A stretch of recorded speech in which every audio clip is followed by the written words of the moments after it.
Have you ever wanted to renovate an RV but you're unsure if the finish is gonna last? I remodeled our camper 2 years ago, and today I'm gonna share exactly how everything's been holding up.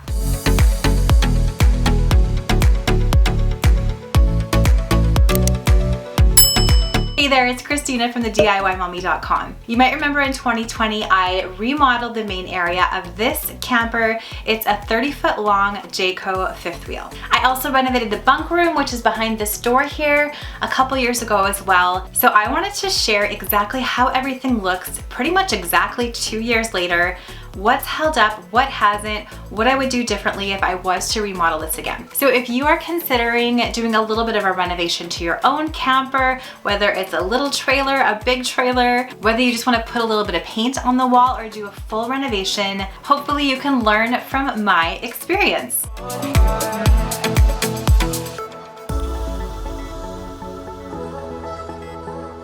So welcome to our DIY camper. I call this one our DIY camper 2.0. Back in 2017, I renovated my first camper. It was a 92 Vanguard fifth wheel, 22 feet long. And that was my first experience in camper remodeling. I completely fell in love. We used that one for a few years, sold that one, and then we were able to purchase this one. This one's fantastic. It fits our whole family. The girls have their own little bunk room in the back. So all three girls have a bed, and then they have an extra bed for reading books, for storage, and all that kind of thing. We've been able to enjoy so many amazing family vacations in this RV, whether it's just to the mountains. We're actually going on a really big road trip this year, so I'm so excited about it. So this has just been such a fantastic way that we can spend some time together as a family over the summer months. All right, so let's talk about painting the cabinetry first. So as you probably know, I really love painting old cabinetry, and this one was your typical golden oak style cabinetry. And what I did was I used some Behr paint products. So I used Behr's trim and cabinet primer. So first I sanded all the cabinetry, I primed all the cabinetry, and then I used cabinet and trim enamel for all of the cabinets.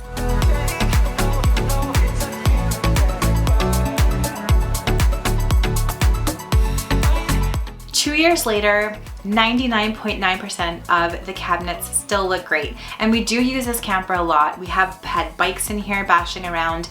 We do make a mess in here. It does get dirty. I do scrub and clean the cabinetry. Really easy to wash. I would definitely recommend this paint if you are thinking of painting your cabinetry in your camper. So definitely a sand, whether it's a liquid sand or just manual sanding, using that primer and then using the cabinet and trim enamel by Behr.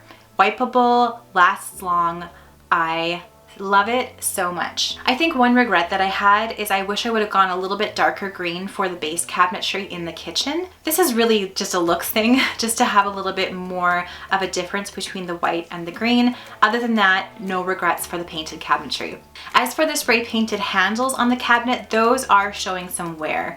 So those we use a lot. We're scratching them with the rings on our hands. So if I was to spray paint hardware again, I would probably use the spray paint and then I would use some sort of sealer, like some sort of Varathane clear sealer to seal the handles before I was using them. Same with the little bar that I put up in the coffee nook. So I just took an IKEA bar, spray painted that gold, and because the camper's moving and those little hooks are moving back and forth on that bar, it's showing a lot of wear as well. As far as the wall paint goes, I feel like that's also holding up really well. All I did was clean the walls with a degreasing cleaner. Then I used a product called Scuff Defense, also by Behr, and that is holding up really well. I find that really easy to wash. Again, it does get dirty. Yes, I love the white camper, but just like any other color of camper, we do have to clean it after every trip. But everything's been wipeable. There's been a few little scuff marks from like bike tires rubbing against it, or for example, we hung up a jacket on the wall on the hook and it had a zipper and that scuffed up the paint, but I was able to go in and just retouch a few of those lately, and everything else looks great.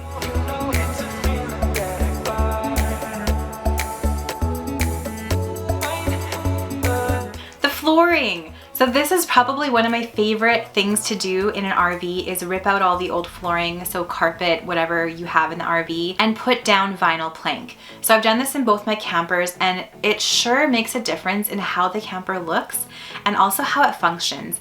I find the vinyl plank so easy to clean, and the one in this camper still looks fantastic. I really like the mid-toned color with all the variations, so it always feels like it looks great. I bring along a little stick vacuum and mop when we travel, and we're able to keep it nice and clean. I know I've had questions about the glue that I use. I use Pliel construction glue to put down the flooring. I know that's not a normal thing. That's what I did. And then I use the Pliel construction glue to also put the reducer trim on the slide out. Have had no issues with that either. People often ask if the slide, when it comes in and out, wrecks the flooring, but for our RV it hasn't. So I'm really grateful for that, and it still looks really good. Would 100% do that with the same type of installation again.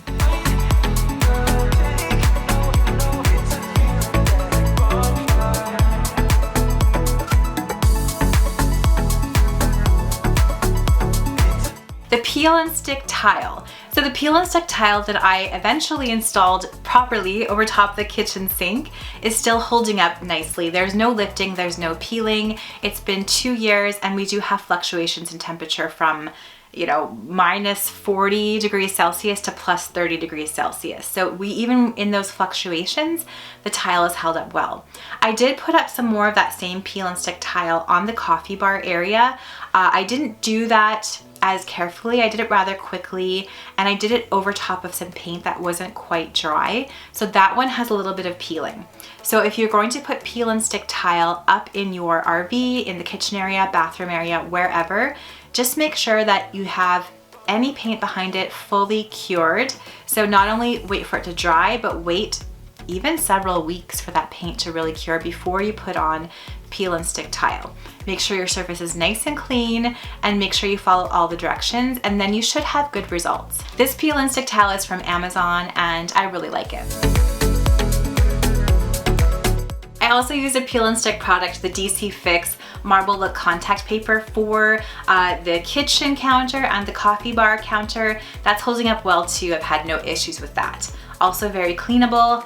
100% would recommend that for any RV renovation. The table in here, I don't 100% love it still. I feel like I probably should get a rectangular shaped table just to make this work a little bit better.